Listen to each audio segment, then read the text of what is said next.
kumelun ngening kang biasa ngabege kawangku sagung jajahan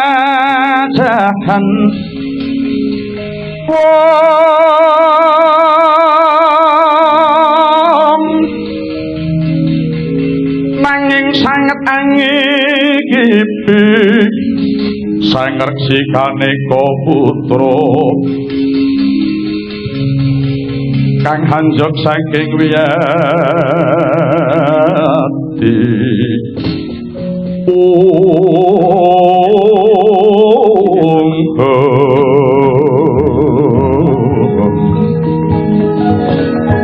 tansah paring suksma silmuk maya winat ya ing asepi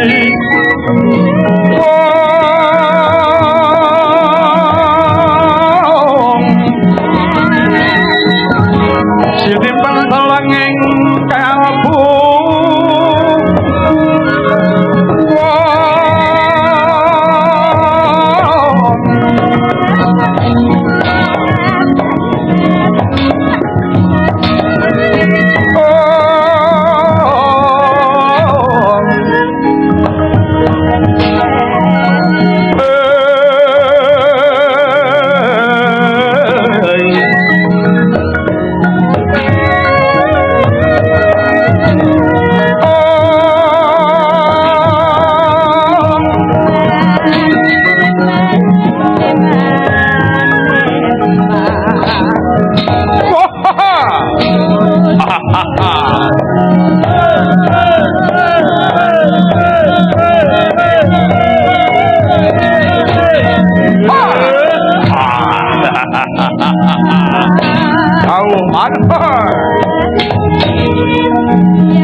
mangawur-awur-urahan tengaraning ngajurit gong maguru gongso tetekaya butula wara pandriting turangga westi nyuwang tulaja kang kekiter ora kata ingkang duwaja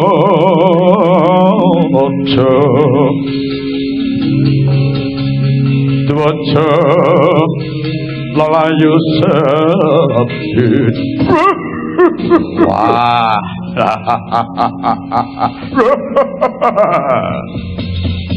wonten dawuh paman nimbali kula Bandur Sasana lho.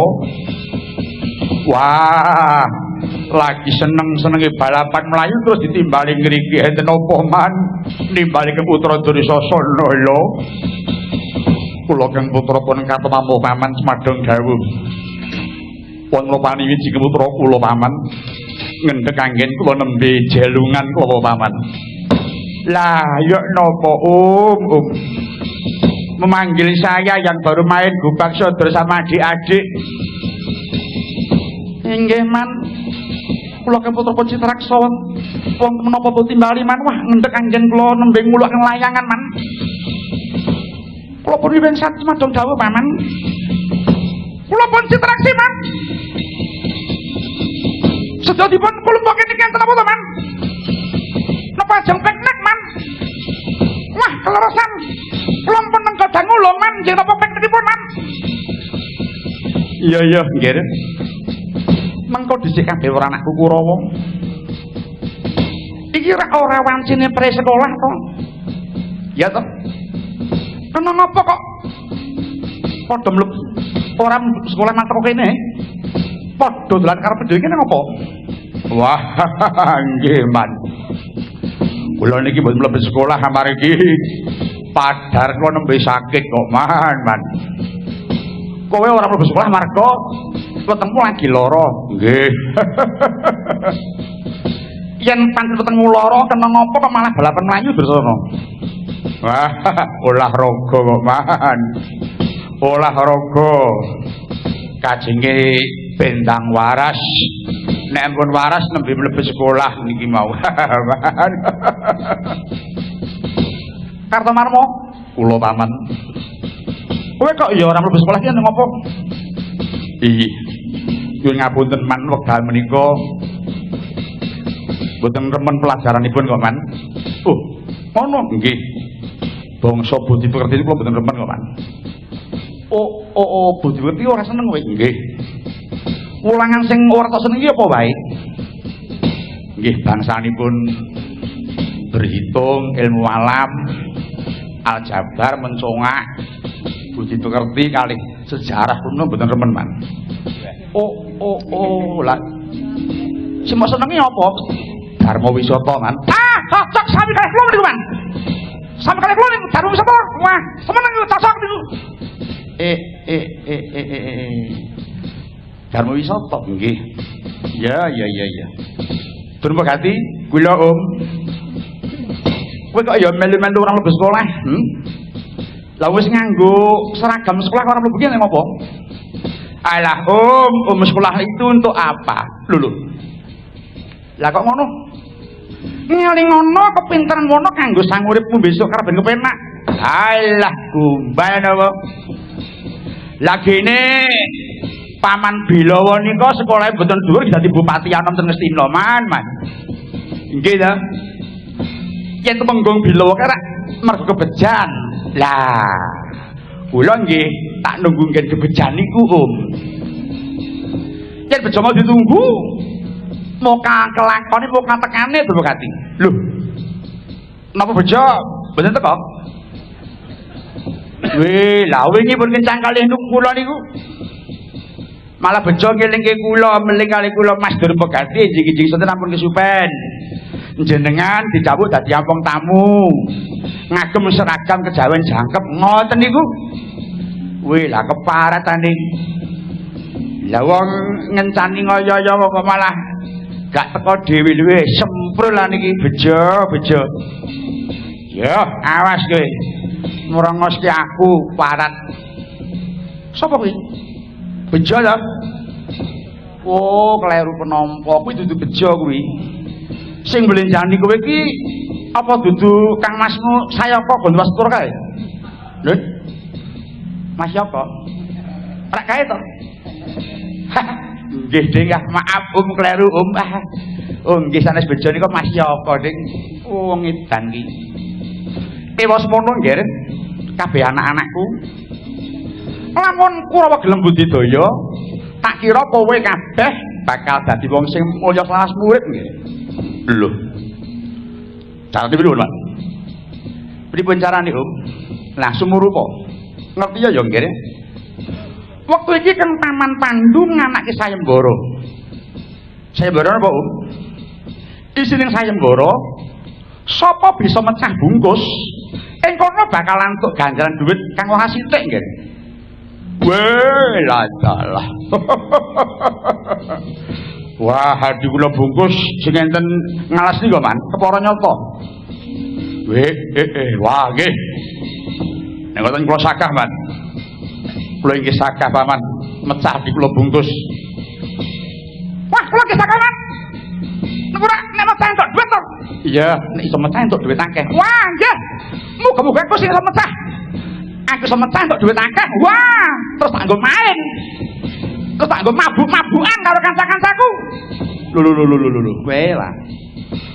Kuwi ora pareng ya, ora pareng. Ngelingone luman keras kuwi bebayan tumar uripku lho, nggih, tumar kesarasanmu distraksi.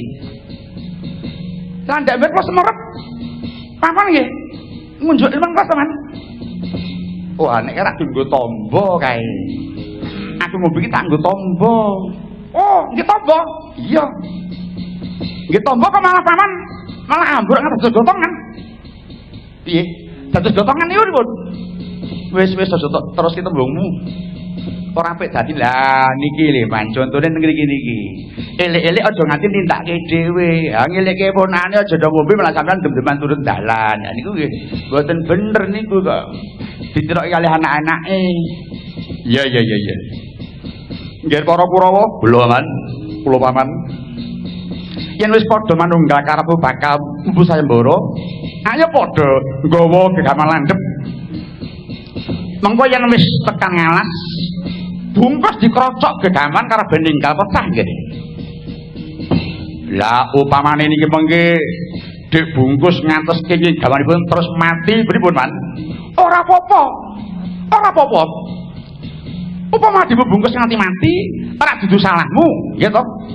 Wong niatmu ki ora arep mateni, ning wong arep mecah si bungkus ki mau terus ono. Oh. Nggih nek ngoten, Man. Saguh nggih sakah. Nggih kula nggih purun, Om. Nek wis padha saguh, ayo padha mirantut gaman dhewe-dhewe. Li. Katomarmo kula Paman. Mara gageh kowe lumaku dadi pangareping para kadang tamu. Lho iki, nyuwun pamit sing ati-ati ya nggih. Sing bidal gumuruh saking Astina negeri.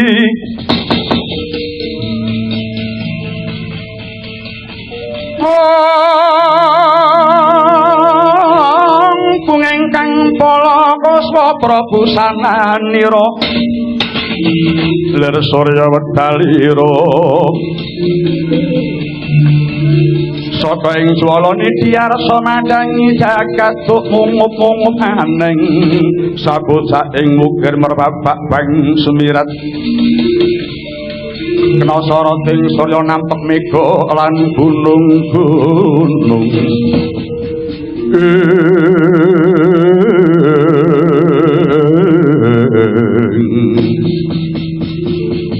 Sigra bidal sangya para Kurawa titenana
hahaha